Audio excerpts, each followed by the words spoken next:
Karibuni sana watu wa Mungu, nimewakaribisha hapa wapendwa na nimewasalimu katika jina la Yesu Kristo. Leo ninaleta ujumbe ama mafundisho kwa njia ya Kiswahili.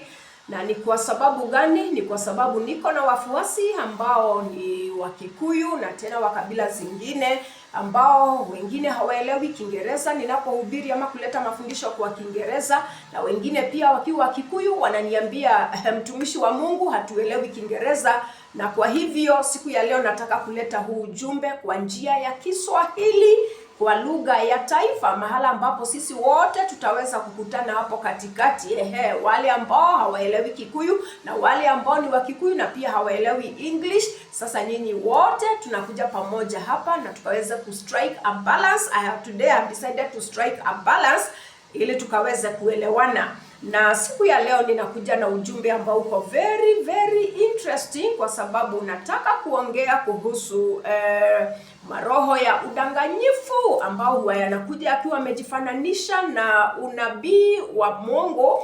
Na sio mara ya kwanza nimefundisha ama nikaongea kuhusu lying spirits ama maroho ya uongo ambayo yanaingia watu, alafu unapata ya kwamba wale watu wanatumika kama vyombo vya yale maroho ya uongo na wanafanyika kuwa manabii wa uongo. Lying spirits, nimeongea tena kuhusu lying spirits and the videos are here, ama zile videos ziko hapa. Nimeongea kuhusu ama nimefundisha sana kuhusu divination spirits ama maroho ya utambuzi, maroho ya tunaweza tukaita maroho ya yale ambayo yanatumika pia na waganga. Na kwa Kikuyu kuna vile wanaita ogo. Yes, the spirit of divination nimefundisha sana maroho ya divination, na watu wengi nashukuru Mungu wamezidi kufunguka macho, lakini bado naona watu wengi bado hawajafikiwa na huu ujumbe. Ni watu wengi bado wamenaswa katika mikono ya manabii wa uongo. So leo siongei kuhusu divination spirit na siongei kuhusu diviners. Leo nataka kuongea kuhusu maroho ya uongo, lying spirits ambayo yanaingia ama maroho ya udanganyifu ambayo yanaingia ndani ya mtu ama ndani ya chombo. Na yule mtu sasa anaanza kutoa unabii wa uongo, na nitakuwa ninaongea kuhusu my own experience, jinsi ambavyo niliangukia ama nilikutana na wale watu, and hayo mambo yatafungua macho zaidi, kwa sababu yatawaelekeza na yatawapatia direction ili usiwahi kujipata mahala pale. Na nitakuwa pia ninaongea kuhusu kazi ama lengo ya yale maroho ya udanganyifu, kama ile roho katika Biblia ambayo iliingia manabii wa uongo, mamia ya manabii wa uongo, alafu yakamdanganya mfalme mmoja ambaye alikuwa mfalme wa Israel, akaenda kupigana vita na Mungu hakuwa pamoja na yeye. Lakini haya maroho yaliingia manabii wa uongo mia kadhaa, wakamdanganya ati mfalme ukienda, Mungu anatuambia kwamba utashinda vita.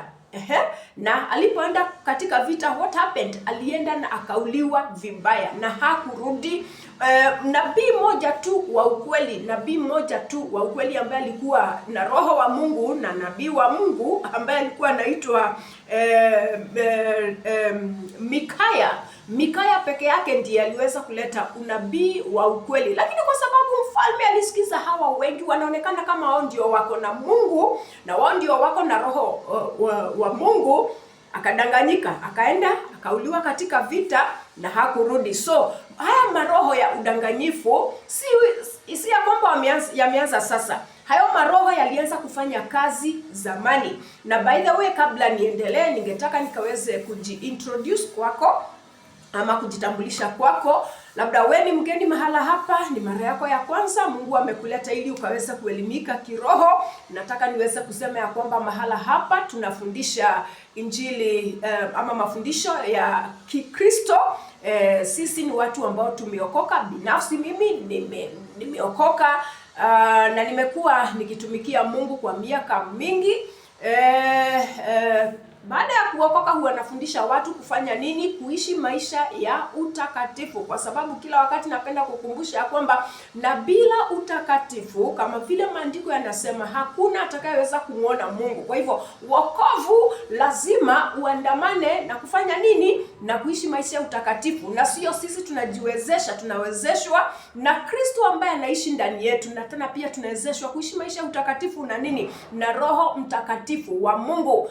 Kwa sababu gani ninaweza kuelezea haya mambo yote? Ni kwa sababu wahubiri ni wengi wa aina nyingi siku hizi, na unapata ya kwamba wote wanakuja kwa jina la Mungu, na wengine pia wanakuja kwa jina la Yesu, na wengine unapata ya kwamba wengi hata hawajaokoka. Mwingine hata atakwambia mimi hata si Mkristo. Nilishangaa kukutana na mwingine, tunaongea, tunabishana, hatupatani kimaandiko. Mara ndio nikamuuliza, na wewe kwani wewe ni nani? Akaniambia mimi si Mkristo, lakini yeye ni mhubiri. In fact ako huku online, ako na wafuasi wengi. So you must be very careful. Lazima uwe mtu ambaye ni mwangalifu sana katika hizi nyakati za mwisho, otherwise utapotoshwa, utadanganywa. So nilikuwa najitambulisha tu ili ukaweze kuelewa hii ministry hapa online tunafanya nini, na ili ukaweze kuelewa pia na mimi ni nani. Hapa tunafundisha injili ama tunahubiri injili ya Yesu Kristo ambayo iko sawa kulingana na maandiko, na tunaishi maisha ya Kikristo kama vile yako katika maandiko. So kuna video nyingi ama mafundisho mengi na jumbe nyingi sana nimefanya kwa neema ya Mungu, ziko hapa. Ukizipitia ukaweza kusikiza vizuri, utaweza kukomaa kiroho kama wewe ni Mkristo ambaye umeokoka, na kama haujaokoka uko na nafasi ya kupatia Yesu Kristo maisha yako na akaweza kukubadilisha ukawe kiumbe kipya. Baada ya kuokoka unakaa chini ya mchungaji wa kweli, sio wale wa uongo, mchungaji wa kweli kwa sababu wako, ili akaweza kukulisha kiroho na akaweza kukukuza kiroho. Na tena jambo lingine ningetaka kusema, my subscribers ambao umerudi, Mungu akawabariki. Wewe ambao ushaikuwa baraka kwa aina yoyote kwa hii huduma, may the Lord God bless you. Mungu akubariki zaidi. Unapopigana vita vya Mungu, na yeye lazima Mungu pia akapigane vita vyako. Jambo lingine ningetaka kusema, kama hujasubscribe, tafadhali kuwa unakumbuka kusubscribe ili ninapoachilia ujumbe hautaweza kupitwa. Jambo lingine, unapo watch the video, nataka niweze kutengeneza hapa kidogo. Unapo watch the video ama kama unatazama video, kumbuka ku like. Kwa sababu gani? Unapo like unaeneza hii injili pamoja na mimi, na itaweza kufikia watu wengine kule nje. Na tena jambo lingine, kumbuka to share the message. So video unapo watch, kumbuka kuishare ili tukaweza pia kusaidia watu wengi. Nimerealize ya kwamba watu bado ni wengi sana wako vipofu wa kiroho, hawajafikiwa na ujumbe kama zile ambazo nafundisha hapa. Ila siwezi kusema ya kwamba ni mimi peke yangu ambao nafundisha mafundisho ya kikweli ya Kikristo. Kuna watumishi wengine wa Mungu ambao wanafundisha tu kama mimi na wanahubiri injili ya ukweli, just like myself, by the grace of God. Kwa hivyo sisemi ya kwamba tu ni mimi, lakini ni watu wengi sana bado wamenaswa katika mafundisho ya uongo. Ni watu wengi sana bado wamenaswa katika mikono ya manabii wa uongo. Na kwa hivyo siku ya leo nimeona ya kwamba niweze kuleta huu ujumbe tena ili nikaweze kufungua watu wengi macho kuhusu maroho ya udanganyifu, lying spirits, ambazo zinaingia ndani ya watu na zinapotosha watu. Kazi yake ama malengo yake ni gani? Yanafanya nini? Na unaweza ukafanya nini ili ukaweze kuwa usiweze kuwa muadhiriwa so that you don't become a victim. Ili usiwe victim ya hawa watu, unafaa uwe namna gani ama unafaa ufanye nini? Because mimi mwenyewe at one time karibu niwe victim, ila Roho wa Mungu ambaye aliingia ndani yangu, na pia tena baada ya miezi michache baada ya wokovu nikajazwa na Roho. Huyo Roho wa Mungu alinisaidia sana, kwa sababu nilikuwa naweza kupambanua, nasikia hapana, hawa watu hawako sawa. Ninaongea kuhusu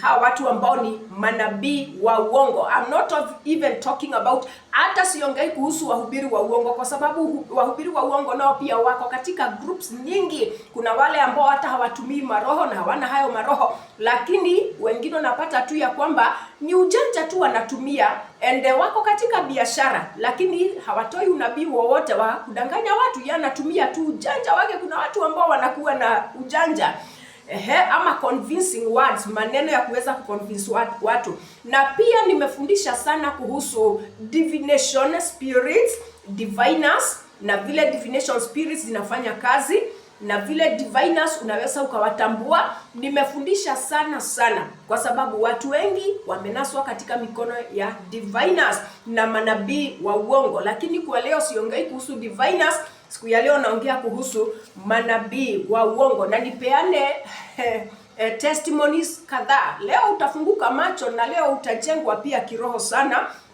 Utaweza kusikia my own experiences, jinsi ambavyo nilikutana na hao watu and how I was able to escape, ama vile ambavyo niliweza kuponyoka kwa mikono yao. So nataka niweze kusema hivi, uwe mwangalifu sana katika hizi nyakati za mwisho kuhusu maroho ya udanganyifu. Na ninataka niweze kusoma andiko ambalo liko katika maandiko, na hili andiko nimekuwa nikikufundisha sana, lakini kila wakati kuna watu wapya ambao wana join this online ministry ama this platform, na kwa hivyo wengi hawajapitia zile video ama yale mafundisho wakaweza kujua. Kwa hivyo siku ya leo nataka pia nirudie tena maandiko ambayo yako katika kitabu cha waraka wa kwanza wa Yohana mlango wa 4 na mstari wa kwanza. That is the first letter of John, chapter 4 and verse 1. Napenda sana hilo andiko na limesaidia watu wengi. Hayo maandiko yanasema nini, ama hilo andiko linasema nini? Linasema hivi: wapenzi, beloved. Kwa Kiingereza maandiko yanasema beloved, wapendwa katika Kristo, msiamini kila roho. Wapendwa katika Kristo, msiamini kila roho, bali zijaribuni hizo roho, ati muwe mnajaribu maroho. Msiwe mnaamini roho yoyote, msiwe mnaamini tu mtu ambaye anakuja na roho. Maroho ni mengi, ina tofauti. Kuna Roho Mtakatifu ambaye ni moja tu, lakini maroho ya uongo ni mengi. Maroho ya divination ama utambuzi ni mengi pia.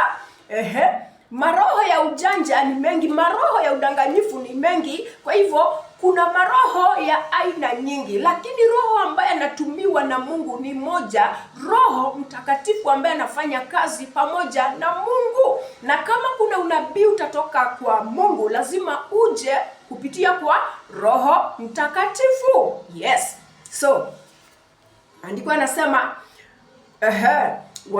wapendwa ama wapenzi, msiamini kila roho, bali zijaribuni hizo roho, mjaribu kila roho, test all spirits. And maandiko yanasema in English kwamba zimetokana na Mungu, kwa sababu manabii wa uongo wengi wametokea duniani. Mnasikia? Eti kuna manabii wa uongo wengi wametokea duniani. Kufanya nini? Kupotosha watu. Na watu wamepotoshwa, wengine wakiwa wanasema bado wameokoka, na wengine wengi wamepotoshwa bado wakiwa katika giza, hawajaokoka. Kwanza hao ndio hata wanapotoshwa zaidi. Wanapotoshwa zaidi. Kwa sababu gani? Can I tell you? Niweze kukuelezea mbona watu wengi wanapotozwa ama wanapotoshwa. Ni kwa sababu, ama niweze kuweka hili jambo namna hii. Ni nini inakusaidia ili usiweze kupotoshwa na hawa manabii wa uongo? Jambo la kwanza, lazima uwe na discernment. Na wacha kabla sijaingia hapo, wacha niseme hivi. Haya maroho ya udanganyifu ama lying spirits yanaweza yakaingia mtu ambaye ameokoka. Ameokoka. Yes, watu wengi sana wameokoka wanaingiwa na maroho ya udanganyifu na wanadanganya watu sana na kuleta maunabii nyingi za kupotosha watu, na maisha ya watu wengi yameharibika kwa sababu ya hizo nabii za uongo ambazo zina misguide watu ama kupotosha watu. Kama Mungu alikuwa anataka uende hivi, mtu anakuja na unabii, ameingiwa na hiyo roho, anakuletea unabii, anapindua maisha yako ama anapindua njia yako, unaenda the opposite way of destruction, ama unaenda katika njia ya uharibifu. Yani hata una miss your destiny, maisha yako yanaenda kombo kwa sababu umeamini hiyo roho. Maandiko yakasema jaribu kila roho. So mtu ambaye ameokoka anaweza akaingiwa na hiyo roho na anza kutabiri na tabiri uongo na aharibu maisha ya watu wengi sana. Kwa sababu gani?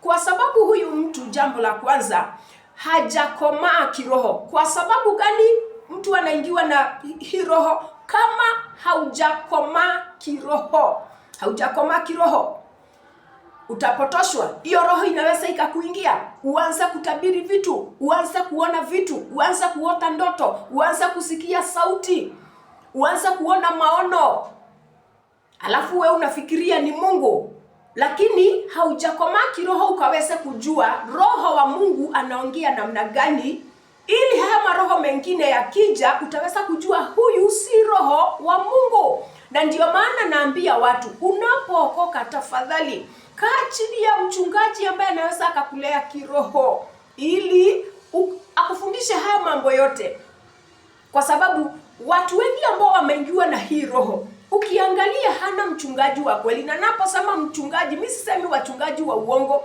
na sisemi tena nabii mwingine wa uongo, kwa sababu manabii wengi wa uongo wako na tabia pia ya kulea wanabii wengine, to raise other small false prophets. Wanaleana wao wenyewe. Nabii mkubwa analea tunabii twingine tudogo. Diviner mkubwa, lakini leo siongei mambo ya diviner.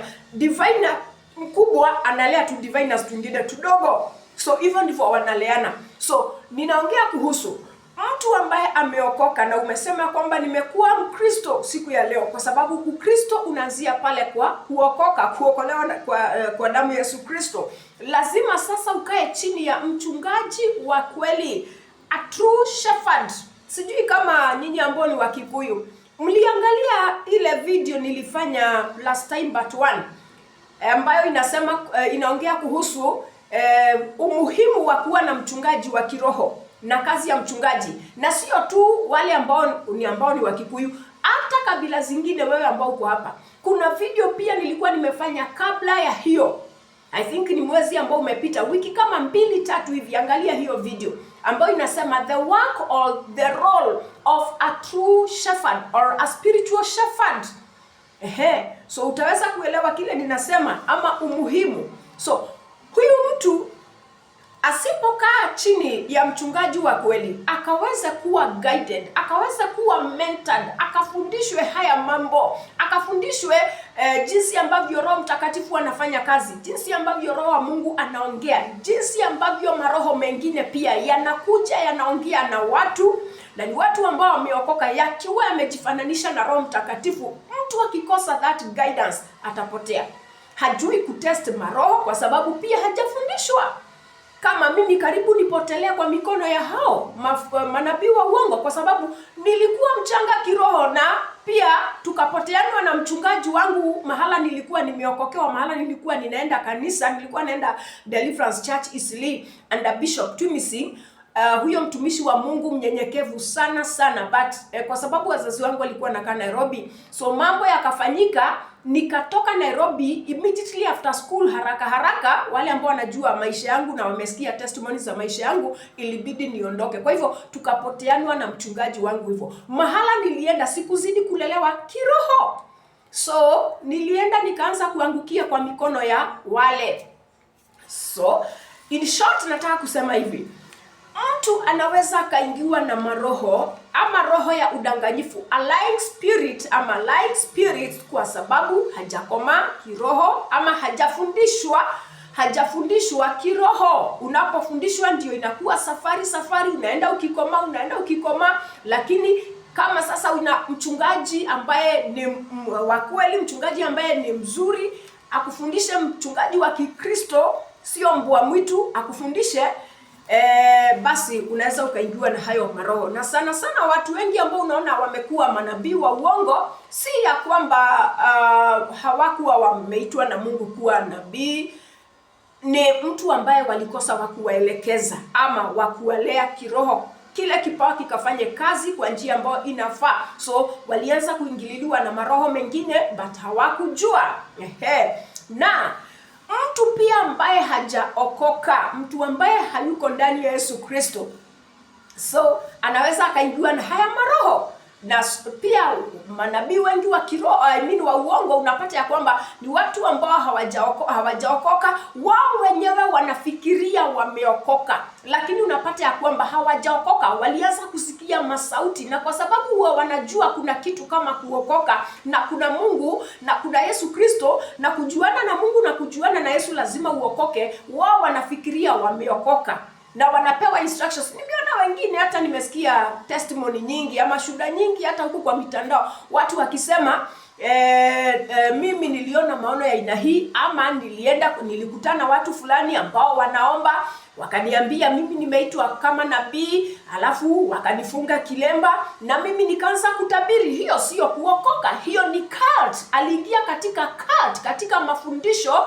ya uongo, katika dini ya uongo. So akaanza kuingiwa na hayo maroho, akaanza kutabiri na akajipata ya kwamba amekuwa nabii wa uongo. Na ni ukweli, hawa watu wanasikia kabisa, wananenewa. Hawa mambo nimefundisha, sio mara ya kwanza nafundisha. So beware of lying spirits, beware of lying spirits.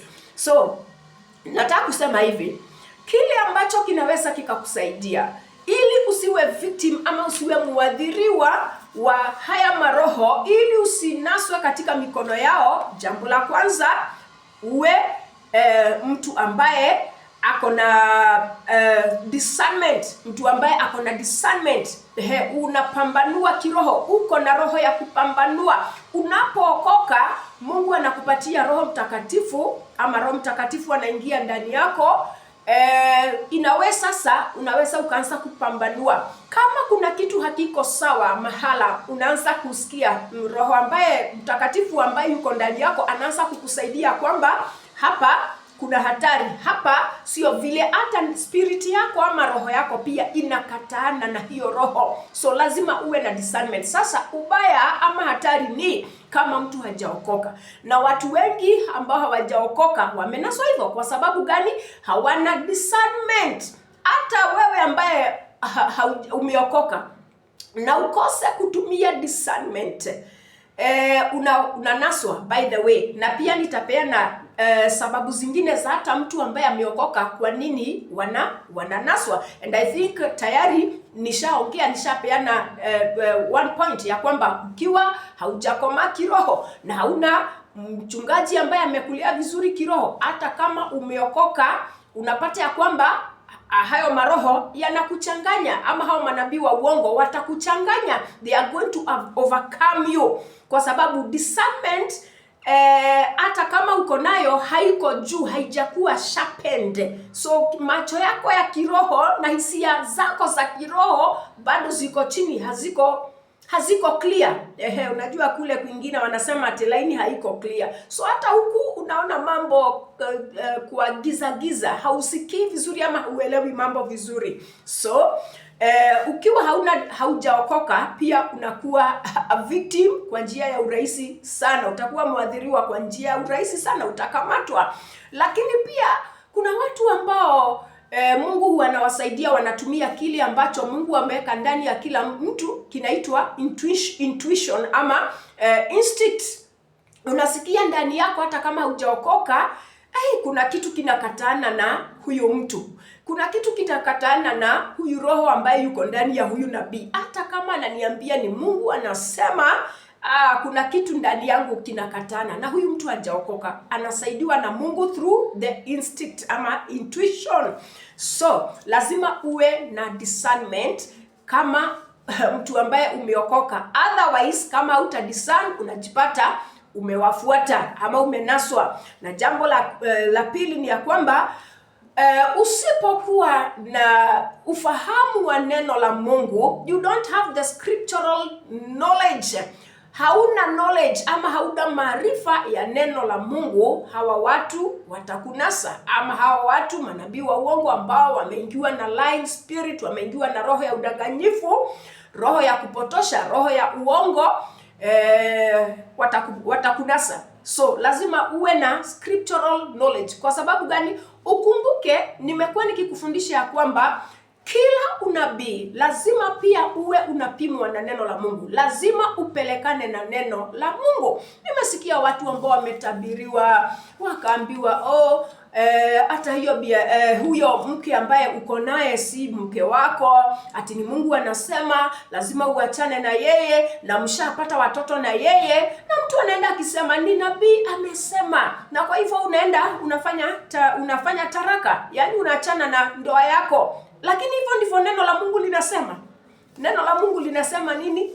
Wawili ambao Mungu ameunganisha wasifanya nini? Wasitenganishwe, ila kifo ndicho kitafanya nini? Kitawatenganisha. So kama hamjakuwa na mapigano na magombano, hakuna mwenye anatishia mwingine ati nitakuua, ili sasa Mungu labda anene kupitia kwa nabii aseme ili ukaweza kuokoa maisha yako lazima uachane na hiyo ndoa, sasa lazima kuwe na taraka. Kama haijafika hapo na ndoa inaendelea vizuri, basi mmekaa vizuri na mko katika mapenzi ya Mungu katika ndoa. So unabii lazima upelekane na neno la Mungu. Neno la Mungu halitawahi kujipinga. The word of God shall never contradict itself. So uwe unasikiza vizuri, na pia unatumia hata kama haujui neno, at least hata akili ambazo Mungu amekupatia unazitumia wakati mwingine zitakusaidia. So unaamini tu roho yoyote in the name of ati ni Mungu amesema, ni Mungu amenituma kwako. Sahi watu wako katika mbioni wanatafuta nani atawaambia vile Mungu anasema katika maisha yao. Nakwambia kama wewe ni mtu wa aina hiyo, utaangukia pabaya. So hizi si ni nyakati ambazo ni hatari. Manabii wa uongo ambao walitabiriwa wako katika kila mahala, wako katika kila neno. Kumbuka Hosea chapter 4 and verse 6 vile inasema kwamba watu wangu wanafanya nini? Wanapotea kwa sababu ya kukosa maarifa, scriptural knowledge, maarifa ya neno la Mungu. Wewe haujui neno la Mungu linasema nini. Hata kama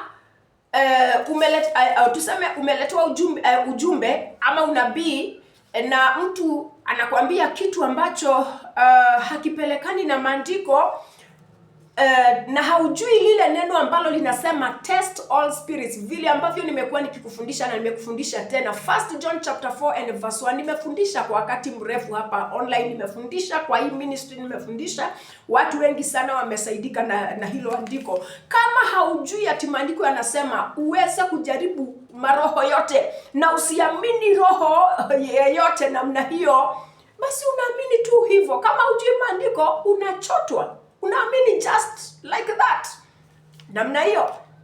So kukosa maarifa ya kiroho yanapelekea watu kufanya nini katika kuingia katika mtego wa manabii wa uongo. Na jambo lingine, wakati ambao haujakomaa kiroho, kwa sababu labda haujawahi kukaa chini ya mchungaji wa ukweli akufundishe ukomae kiroho, kwa sababu kukomaa kiroho ni process, kuokoka ni kitu kimoja na safari ya kukomaa kiroho ni ingine, na huwezi ukakomaa kiroho kama haujakaa chini ya mchungaji ambaye atakulisha kiroho. Nimekuambia hivyo na nimekufundisha mara kadhaa.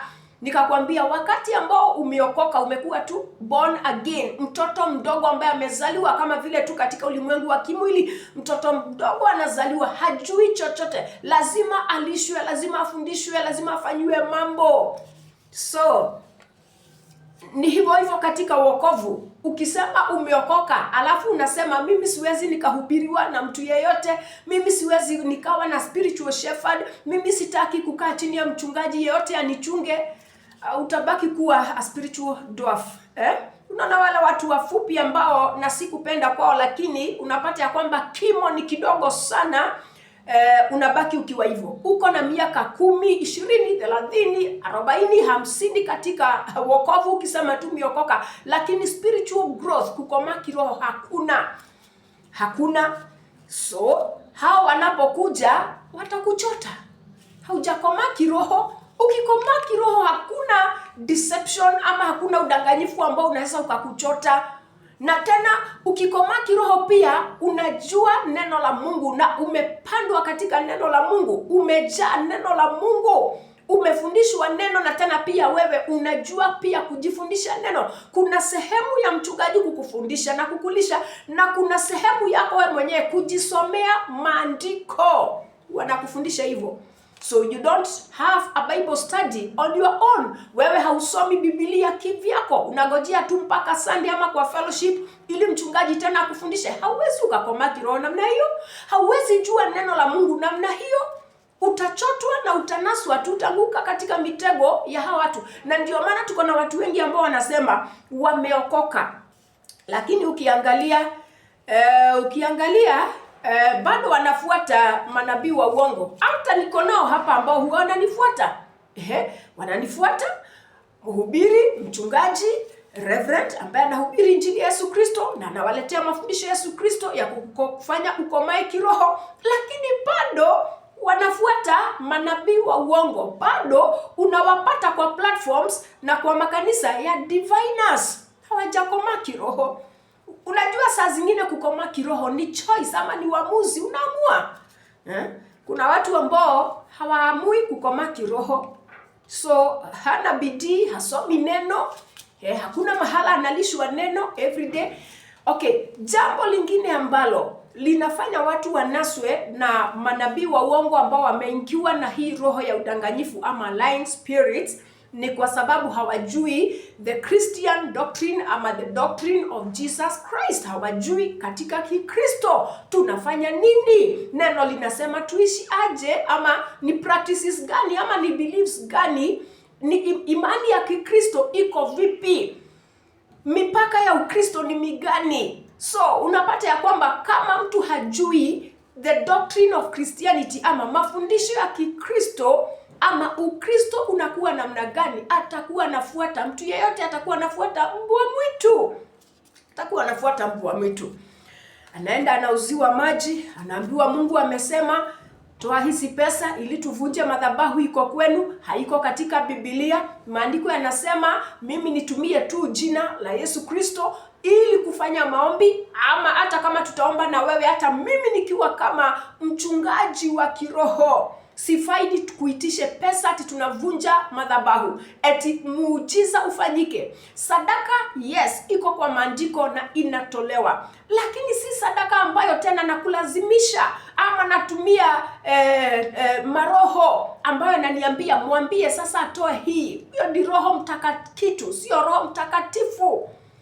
So watu wanadanganywa, unaambiwa kwenu ninaona kuna kitu kimezikwa mahala fulani, Roho wa Mungu ananionyesha. Na huyu nabii wa uongo kweli kabisa anasikia instructions za haya maroho zinamwambia, anaona maono ya uongo, anaona ndoto za uongo za kumisdirect na kupotosha watu, so anakuletea wewe. So kama haujui katika Kikristo mipaka yetu ni gani, neno la Mungu linasema katika Kikristo tufanye nini, utapotoshwa na utaingia katika mikono ya hao manabii wa uongo. Malengo ya haya maroho ya udanganyifu ni nini? So unapata ya kwamba haya maroho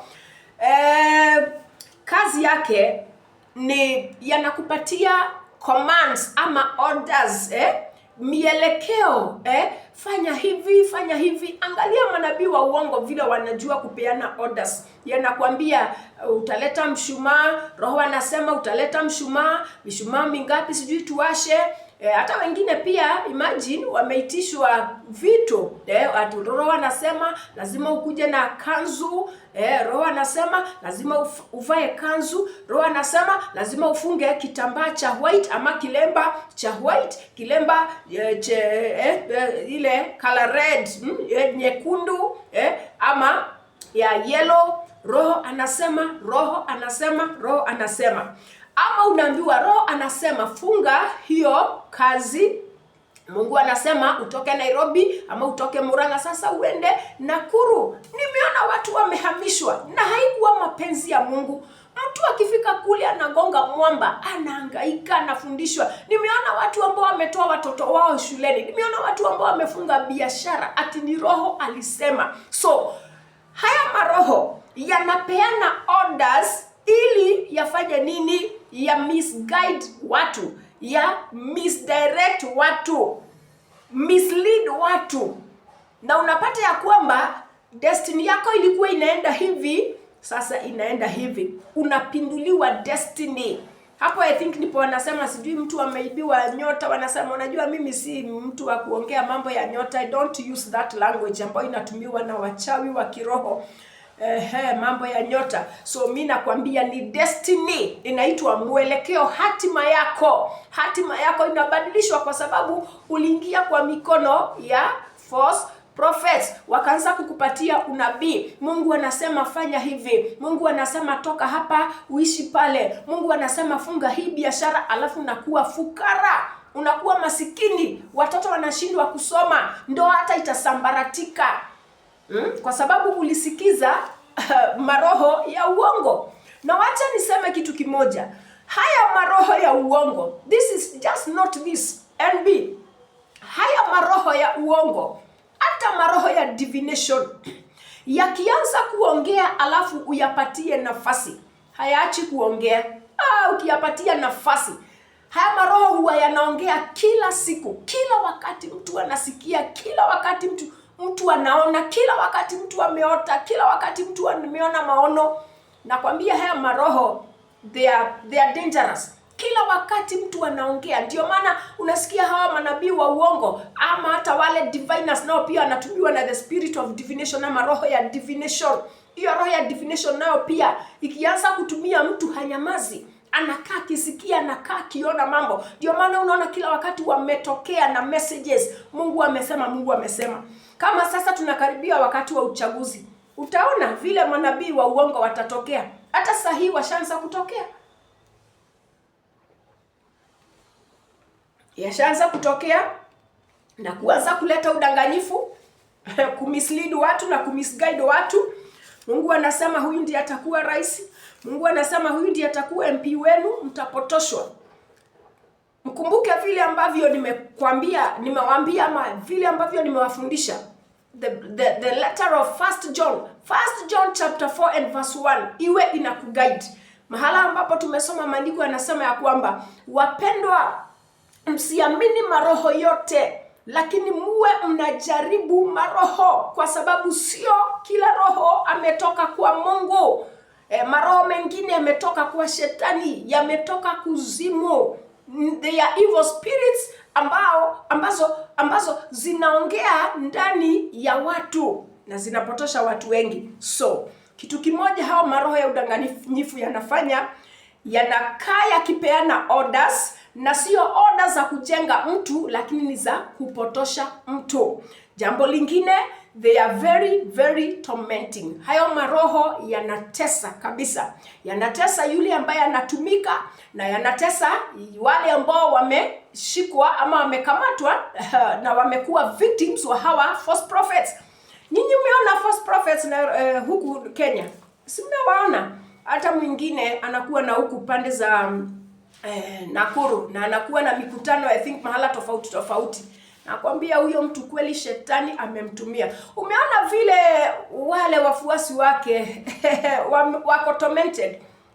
Hata jinsi ambavyo anafanya mambo. Atiyo nabii mkubwa anakuja, sasa mtu afanye nini? Akuje afagie barabara. Ni wapi maandiko alisema kama mtumishi wa Mungu anakuja tufagie barabara? Kwani ni usafi wa huku nje? Ni usafi wa ndani ya roho. So unapata ya kwamba wale victims wanaishi maisha ya mateso kwa sababu kila saa wanapewa instructions ati ni Mungu amesema, ni Mungu amesema.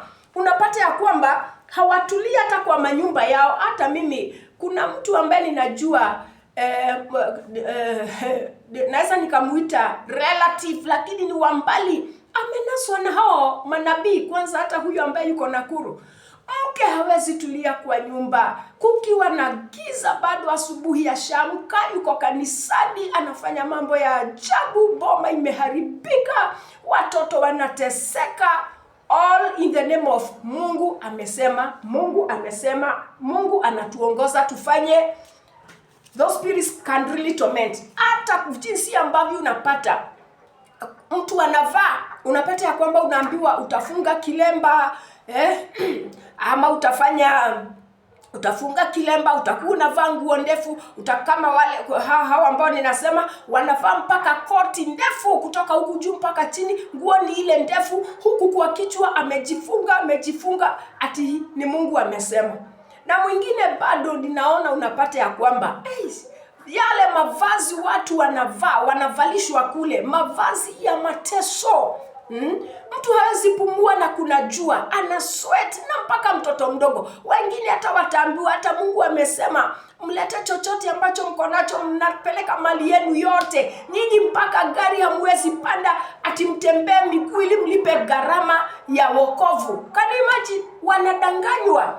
Yani wanateswa. Unapata ya kwamba usiku, hata ni vile sina muda mwingi, labda wakati mwingine nitaweza kusimulia some of these experiences, kwa sababu nishai kujipata hata kwa mikono ya nabii wa uongo mahala fulani.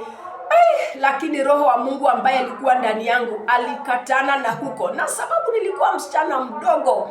Na sasa huyu mama amenileta kwa nyumba yake sababu mahala nilikuwa naishi nimeteseka, nimekosa rent, na tupo nje, nimekosa chakula, nimekonda. So mimi nafikiria tu ni mtumishi wa Mungu, kwa sababu sikujua 1 John chapter 4 and verse 1 ya kwamba ujaribu kila roho. So niliamini tulipokutana, lakini nilipoingia kwa nyumba yake Roho wa Mungu akawa anakatana na yeye yale mambo anafanya. Hatulali, mara nyingi tunafastishwa, yani tunafungishwa, ni kufunga, hatukuli chakula.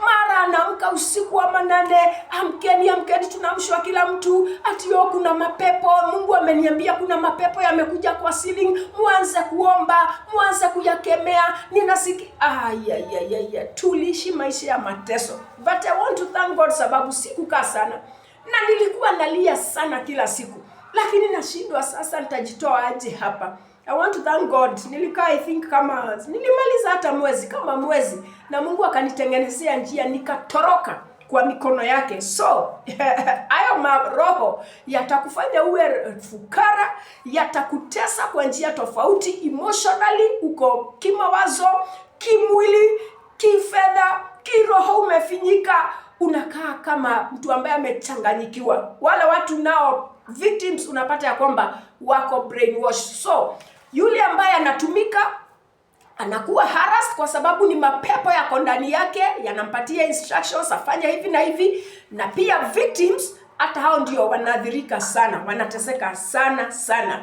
Na unapata ya kwamba jambo lingine, hayo maroho yana destroy maisha ya watu na kuconfuse, yanaleta kuchanganyikiwa. Kama vile tu ambavyo nimesema. So they confuse your life, ama yanakuchanganya katika maisha yako. Decisions, kimawazo. Ulikuwa mtu ambao ulikuwa unaendelea vizuri, ulikuwa mtu ambao ulikuwa unajifanyia kazi yako, ulikuwa mtu ambao uko na pesa zako unajitengenezea kwa biashara, lakini sasa haya maroho yameanza kukumisguide, yameanza kukumisdirect, yameanza kuchukua kwa njia ya ujanja mali yako. Na tena unajua ukiingiana na hayo maroho, shetani hawezi akabariki. Kwa hivyo everything about you, ama chochote ambacho kinahusiana na maisha yako kinaanza kusambaratika. Unapata ya kwamba ulikuwa na ndoa, umeanza kugombana, ulikuwa na kazi, ndio hiyo imesambaratika. Yani confusion nyingi. Mtaanza kuchukua mali, mnapelekea nabii mkubwa, mara mnaambiwa chukua hii peleka kwa nabii mkubwa, mara uza hii, peleka pesa ili tufanye kazi ya Mungu. Na hakuna kazi ya Mungu pale. Ama ubariki nabii. I'm telling you, wale watu ambao ni victims wanaishi maisha ya confusion ama kuchanganyikiwa. Unapata maisha yao yamechanganyikiwa, maisha yao na destiny zimekuwa misdirected ama misguided. Mtu alikuwa anaelekea hivi, sasa amepinduliwa, maisha yake yameanza kwenda vile. Unless Mungu akaweze kuona huruma na kwa neema zake akutumanie, ukaweza kufunguka macho. Watu wengi wamekufa hata katika umri wa miaka mingi, na watu wengine wanakufa even prematurely kwa sababu yale mateso, yale mapepo pia after kutesa mtu yako pia na njia za kukata maisha ya mtu. Na hao manabii wa uongo wako na stages tofauti, unaona, levels tofauti. Kwa hivyo ukipatana na wale ambao wako levels za juu, unapata pia wafuasi wao wanakaa wakikufa. Kwa sababu kazi ya shetani ni gani? Huwa nakukumbusha John chapter 10 and verse 10. Kazi ya shetani unafanya nini? Ni kuiba, kuharibu na kuua. Yes, hiyo ndio kazi ya shetani. So unless hayo maroho yakaweza kugunduliwa, na hiyo roho igunduliwe ili wale ambao ni washirika wakaweza kufunguka macho, alafu watoroke, wanaweza wakaishia maisha yao mpaka kifo, bado wakiwa katika zile vifungo. Mimi niliona watu wakifa katika mikono ya hayo manabii wa uongo. So nataka sasa nipeane shuhuda zangu chache wakati ambao bado nilikuwa nakuwa kiroho, na nilikuwa pia kwa umri nilikuwa msichana mdogo. Huwa nakwambia niliokoka nikiwa teenager miaka 17. Kwa hivyo kwa umri nilikuwa mchanga sana, na tena pia kiroho nilikuwa mchanga kwa sababu nilitenganishwa na mlezi wangu wa kiroho ama na mchungaji wangu wa kiroho bado nikiwa sijakoma kiroho. So pale nilipohama Nairobi, nikaenda Thika, kutoka Thika tena bado nikarudi Nairobi. Kule Thika sasa ndio nilianza kupatana na hao manabii ama watumishi ambao hawako sawa. Niliporudi Nairobi shortly, sikukaa Thika sana. Niliporudi Nairobi tena sasa ndio sasa nikaingiana sasa na wao kabisa, and it was bad. Wacha kwanza nianzie na safari yangu nikiwa shuleni. Hapo ndipo mara ya kwanza nilianza kuona ama kuwa na experiences na hayo maroho ya udanganyifu, na yalikuwa yameingia hawa wanafunzi wachache, na hawa wanafunzi pia walikuwa wameyatoa kwao. I think wazazi wao walikuwa wamewapeleka kwa makanisa ya uongo ya manabii wa uongo, ama wazazi wao pia ama relatives ambao walikuwa nakaa na wao walikuwa wamehusiana na manabii wa uongo. Sasa nao hawa wanafunzi wakawa wameleta yale maroho shuleni. And so for instance, in one situation ama kwa wakati mmoja ama kwa hali moja, katika CU tulikuwa na Christian Union, na tulikuwa tunapenda Mungu sana. Maombi ni kwa utele, kuishi maisha ya utakatifu, tuliishi maisha ya utakatifu, kuomba na kufunga. Kukaanza kutokea nabii za uongo, nabii za unabii wa kustajabisha.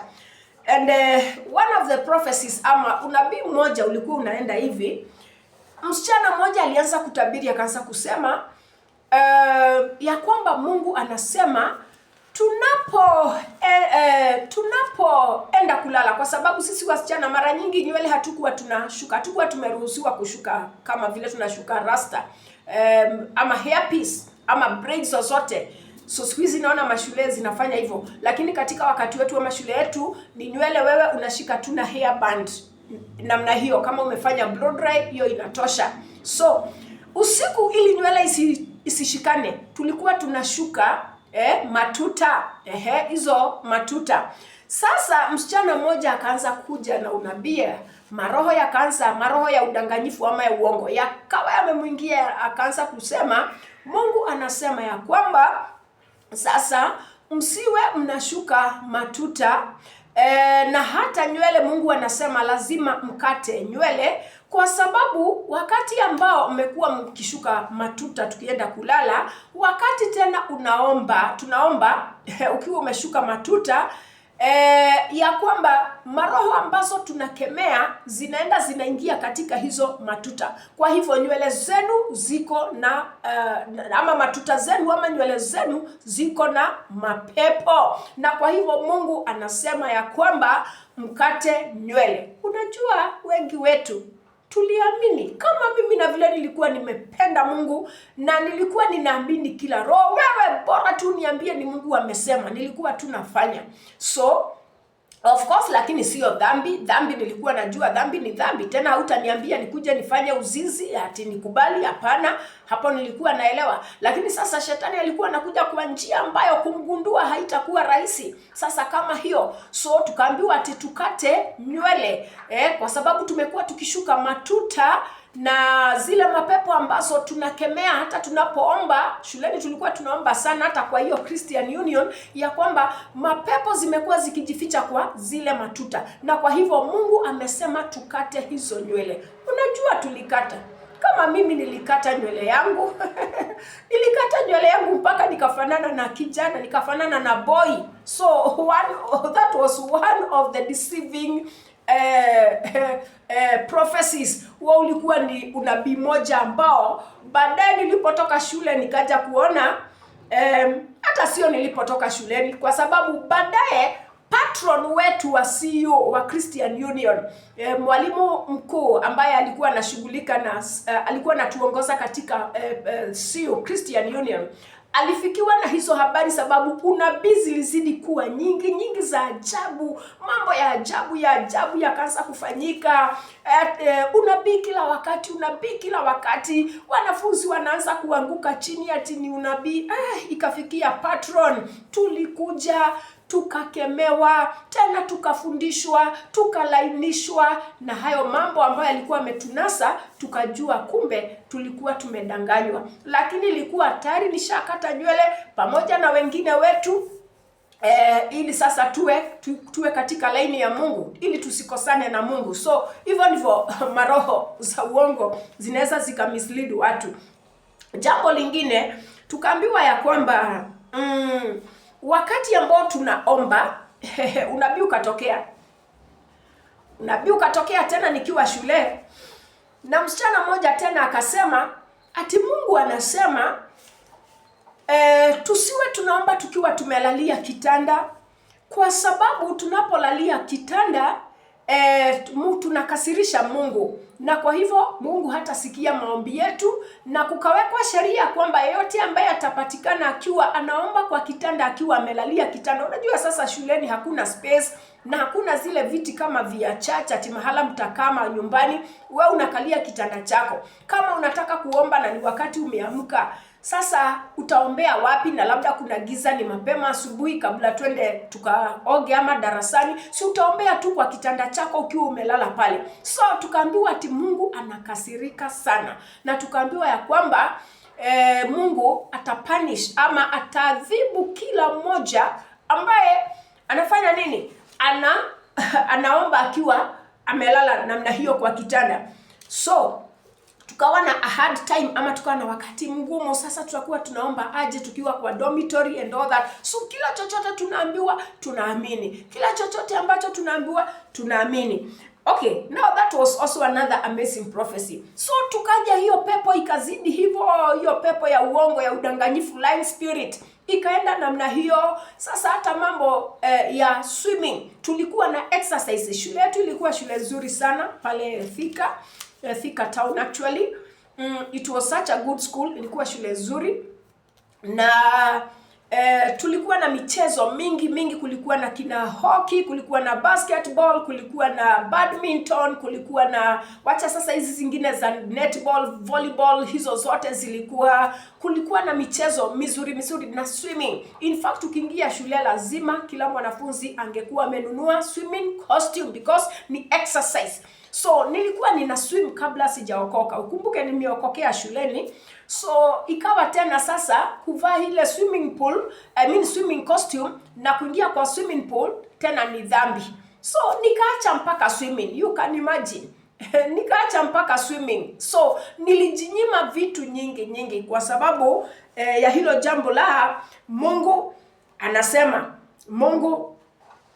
anasema. So watu wengi wamepotoshwa namna hiyo. Wengine wanaambiwa Mungu amesema usikule hii, usikule ile, usikule hii mafuta. Kuna Bokorino nilikutana na yeye mama fulani, na unapata ya kwamba anapenda Mungu, anapenda Mungu, lakini ako na instructions amepewa na mapepo. Anaambiwa Mungu hata amesema usiwe unakula chakula ambayo iko na hii mafuta, unatumia hii mafuta, ama sijui usikule hata mafuta at all, usikunywe sijui nini, mambo mengi, instructions and orders. So kuna mambo mengi na nabii nyingi za uongo. Unabii mwingi wa uongo tulikuwa tunapata nyakati zile. Sasa unaona, hatukuwa tumekoma kiroho, hatukuwa tumejua neno la Mungu, na discernment yetu ilikuwa chini. Hatukuwa tuna apply, tulikuwa chini sana katika hayo mambo ya kupambanua na kuelewa mambo ya kiroho.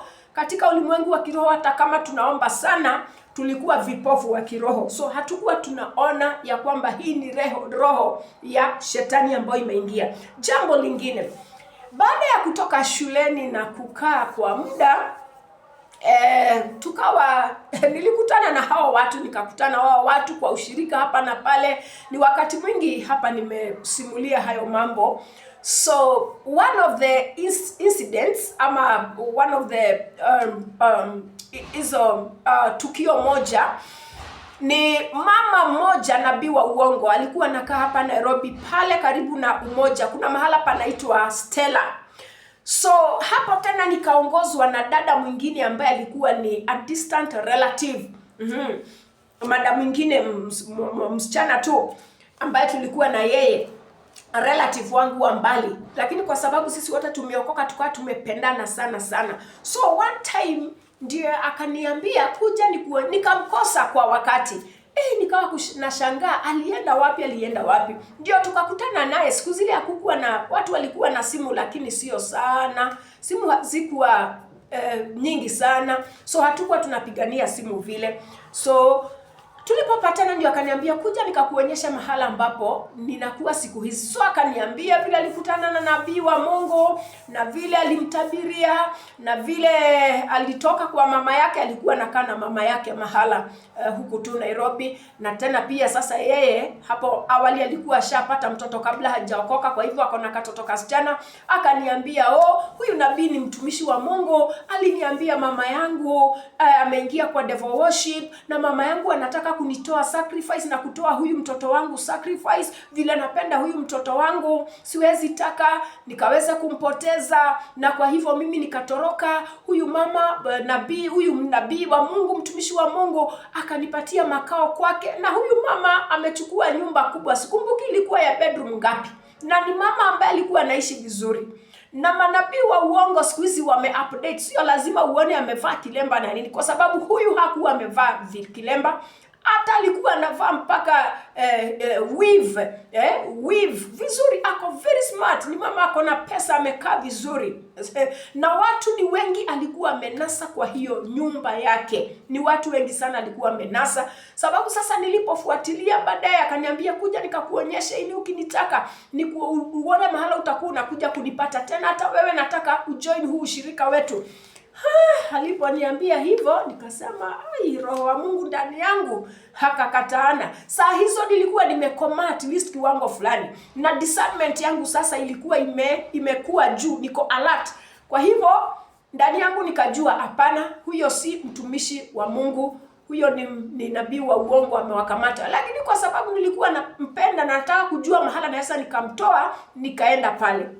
So nilipoenda pale Nikapata watu wanafanyiwa vituko, nikapata hata kuna wababa wanaume wandugu ambao wameoa walitolewa kwa manyumba zao, wamefungiwa kule. Kazi ni maombi kila wakati, kesha, wanafanyishwa kazi, wanapelekwa kwa msitu, sijui Ngong, kwa msitu wakaombe na wafunge. I'm telling you, confusion na mateso. Wamama wametorokea huko na watoto wamepewa maunabii tofauti tofauti. Sasa huyu nikashangaa, mimi kuingia, roho yangu ilikatana kabisa, na hata sikulala huko. Nikasema mimi nataka kuondoka kwa sababu sijajiandaa kufanya nini. Nilikuja kutembelea huyu, na kule nje nikaenda nikaambia mchungaji mwingine ambaye tulikuwa tunafanya ushirika, nikamwambia wale watu ambao tulikuwa tunashiriki nao hapa kwa ushirika wamenaswa na wako mahala fulani. Sasa tukawa tunawaombea. Na siku moja tena nikaitwa yule nikawa namuombea aweze kutoroka, lakini nitampata aje? So ilibidi tena wakati mwingine nikawa nimerudi pale, na nikaambiwa kuna kesha. Nikaambiwa hata wewe unaweza ukakesha na sisi, lakini kwa sababu nilikuwa nataka nione zaidi nini ina happen, nikawa join kwa kesha. Sasa pale ukianza kuingiana na hao watu, nakwambia you get brainwashed. Pale kuna unabii zilitolewa, unabii. So unabii moja tukaambiwa ya kwamba vile Mungu anamfunulia, factories ni nyingi ambazo zimetokea siku hizi za shetani. Kuna za devil worshippers zimetokea, zinatengeneza mafuta, na ni ukweli kunazo. Si unaona ni ukweli, sikunazo. Lakini sasa haya maroho yanamfunulia, alafu anasema anafunuliwa, lakini kuna mahala zinamuelekeza.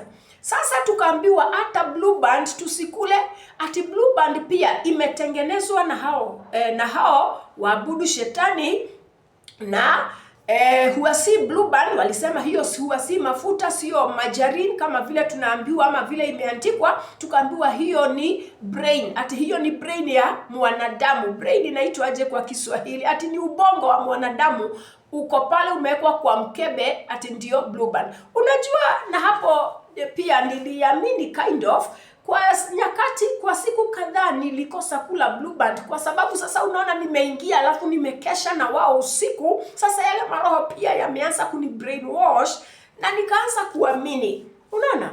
But bado kuna kitu kinakatana ndani yangu. Anyway, mambo na maunabii zilikuwa nyingi pale.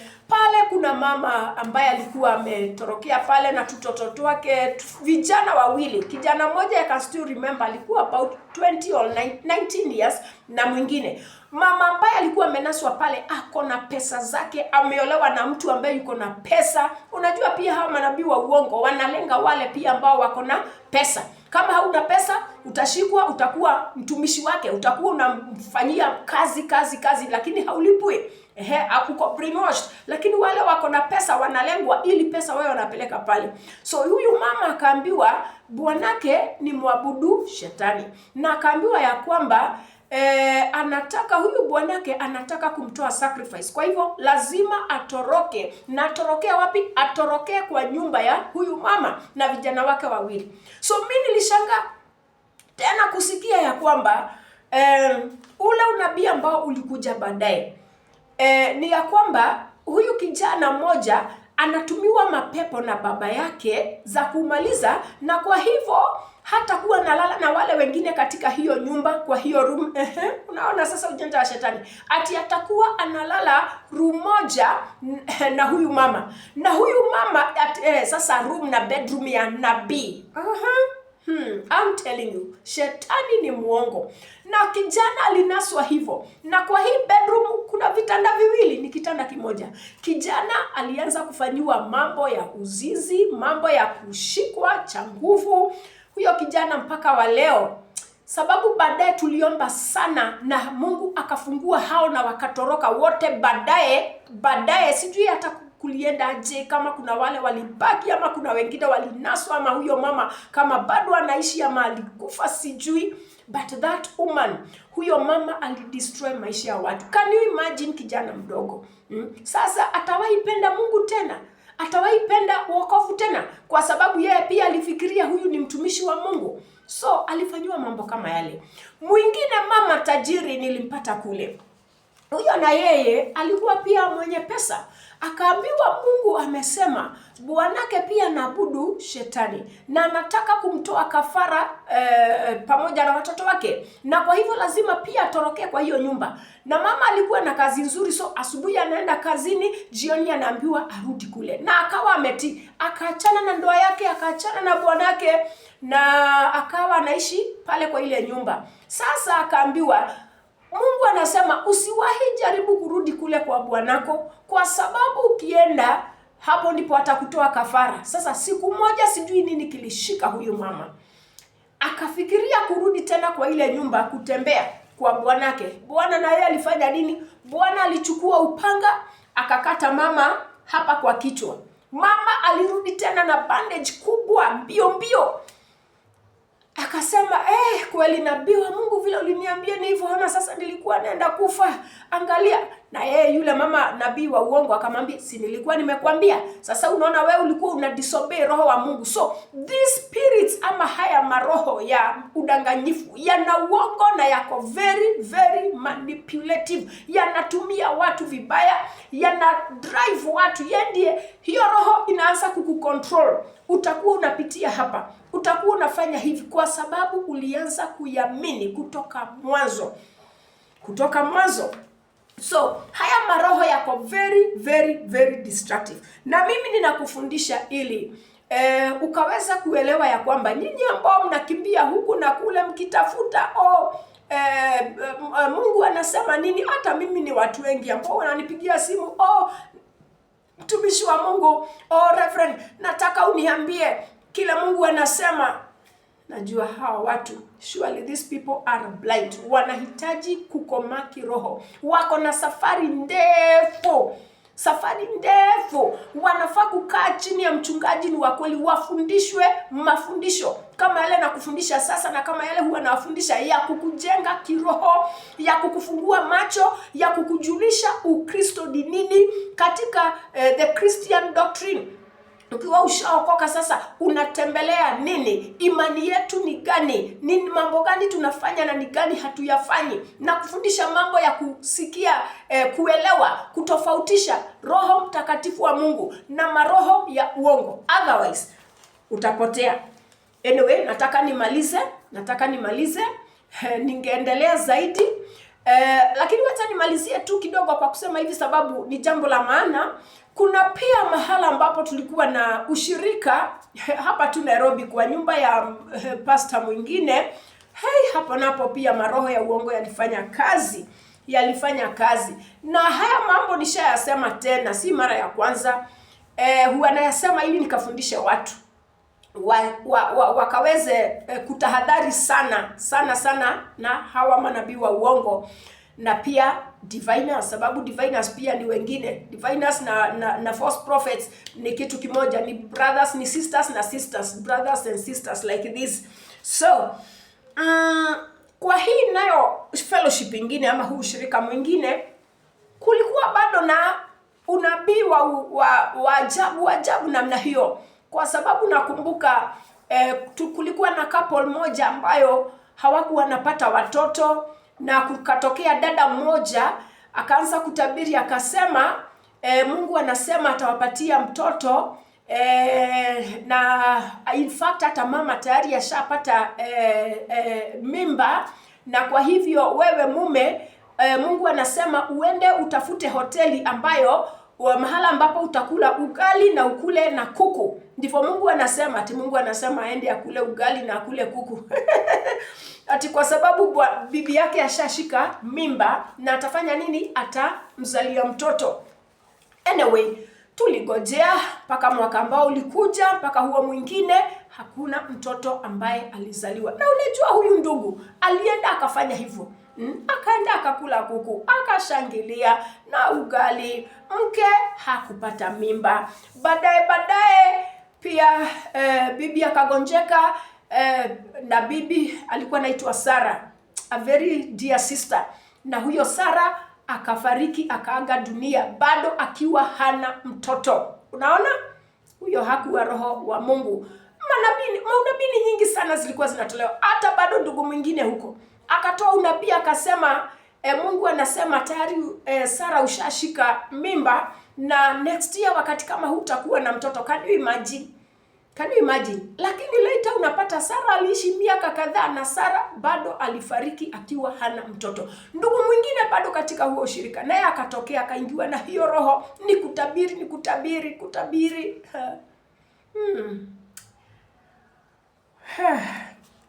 Siku moja akasema kwa huu ushirika kuna mtu ambaye anaitwa Jeremia Mungai. Tulikuwa tunajuana sababu hatukuwa wengi. Tukashangaa Jeremia Mungai sasa ni nani na hakuna Jeremia Mungai hapa. Akaitana akasema na Mungu anasema Jeremia Mungai leo amevaa earrings. Unaona kama hizi zangu ni ndefu kidogo. Sasa alisema kubwa kuliko hivi, kuna vile describe. Na siku hizo hata wanaume hawakuwa wanavaa earrings, hata kale kadogo ilikuwa rare. Ungeona vijana mmoja but si wengi kama siku za leo sasa. Na kwa hivyo hapo ndipo sasa tukakaa tukashangaa, hii ni pepo ya aina hii, sasa huyu si Mungu, hii ni pepo. Kukawa na tension kwa ushirika na watu wote wakanyamaza. Ndugu anazidi kutabiri mambo ya uongo na ndugu hakujielewa. Baadaye ndio ndugu mmoja ambaye sasa alikuwa na ujasiri akainuka akakemea akasema, wewe roho wa shetani, ninakukemea katika jina la Yesu. Nyamaza na utoke ndani ya huyu ndugu na uende kuzimu katika jina la Yesu. Huyo ndugu yeye alifikiria ni Mungu huwa anamnenea. Unajua hajakomaa kiroho na ameingiwa na maroho na hajaelekezwa na mchungaji wake. Hajafundishwa, sijui hata kama alikuwa na mchungaji sababu sisi hata hatukumjua sana. Alikuwa anatokelezea tu katika ushirika alafu tena anaondoka. So ni kama hakuwa na mchungaji. Na yule ndugu akalia sana, alijiangusha chini, akalia, akaroll, akawa na kunaitwa kuvingirika. Akawa na roll, analia, akauliza Mungu, kwa nini umenifanyia aibu hivi? But hakujua ya kwamba ni sauti ya shetani inaongea ikiwa ndani yake. Anyway, sijui huyo ndugu mambo yake mwisho yalikuwa aje, sababu ya aibu ama jambo lingine hakuweza kurudi tena kwa huo ushirika, tukapoteanwa hivyo. So nilikuwa nataka kukufundisha na nikwambie tuko katika nyakati ambazo kulitabiriwa ya kwamba manabii wa uongo watakuja, na wako wengi sana, especially siku hizi. Kama huo wakati wakina Paulo na kina Petero na kina Yohana kwa Biblia, tayari hayo maroho yalikuwa, hata manabii wa uongo walikuwa in those days. Lakini Yesu naye akatabiri, na hata mtume Paulo alitabiri akasema katika nyakati za mwisho hawa manabii wa uongo watakuja na watakuwa wengi na watadanganya wengi, mpaka ikiwezekana wadanganya wale ambao wameamuliwa na Mungu, watu ambao wamesimama katika imani. Na hayo ndiyo mambo sasa ambayo tunaona. Kwa hivyo chunga sana. Komaa kiroho. Kaa chini ya mchungaji ambaye anaweza akakulisha kiroho, ukomae. Jisomee neno la Mungu, fanya personal Bible study, sio kusoma tu, study. You study the word ili uwe na maarifa na ujuzi wa maandiko. Kaa chini ya mchungaji ili akufundishe the doctrine of Christ ama the Christian doctrine. Mafundisho ya Ukristo. Akufundishe haya mambo yote, kusikia kutoka kwa Mungu. Nabii wa Mungu ana operate aje, mtumishi wa Mungu. Na hizo video zote nimewafundisha, nimewawekea hapa. Hata jinsi ya kujua mtumishi wa Mungu wa ukweli, kujua mtumishi wa kujua nabii wa Mungu, kujua mtumishi wa Mungu wa ukweli, the characteristics of a true servant of God. Nimekuwekea hizo video hapa. Wewe huo unatazama. Hosea chapter 4 and verse 6. Watu wangu wanapotea kwa sababu ya kufanya nini? Kukosa maarifa. Kwa hivyo fungueni macho na mkae mkiwa alert kiroho na mjue kupambanua maroho. Otherwise maroho ni mengi yanaongea. Hata sasa tunapoelekea tunaelekea kwa uchaguzi mwaka ujao, mtasikia nabii zikiwa nyingi. Watu wa Mungu, msipotoshwe. Kuhusu your personal life, uliza Mungu. Jua kujiombea we mwenyewe, Hata kama uko na mchungaji wa ukweli ambao ukisikia umefinywa, umesukuma, mnaweza kwenda muombe na yeye, lakini sana jua kujiombea na kusoma neno la Mungu, to study the word for yourself, and hautakuwa manipulated. Otherwise, usipofanya hivyo, kuna manipulation by lying spirits. Utakuwa manipulated na lying spirits. Mungu akukomboe kwa mikono ya manabii wa uongo. Kama wewe ushaingia hapo, watu wengi hata wengine wananifuata hapa wako kwa mikono ya manabii wa uongo huko nje, huwa wanakuja hapa tena wanakimbia huko. May God deliver you and may God open your eyes. Mimi naitwa Reverend Ann Neema, na nambari yangu ya simu kwa mtu ambaye angetaka kuongea na mimi huwa naiacha kwa pale kwa comment section, huwa naipin. Na ukitaka kujua ni 0721 938839. Wacha nirudie 0721 938839. Hiyo ndio ya WhatsApp, hiyo ndio ya kupiga simu, hiyo ndio ya kutuma SMS. Kwa mtu yote ambaye ashaikuwa baraka kwa hii ministry, hata kwa njia ya sadaka, walitumia hiyo. And may the Lord God bless you. Mpaka tupatane wakati mwingine. Ukiwa nje ya Kenya, lazima uweke country code ambayo ni +254. +254 ili sasa uweke 721938839.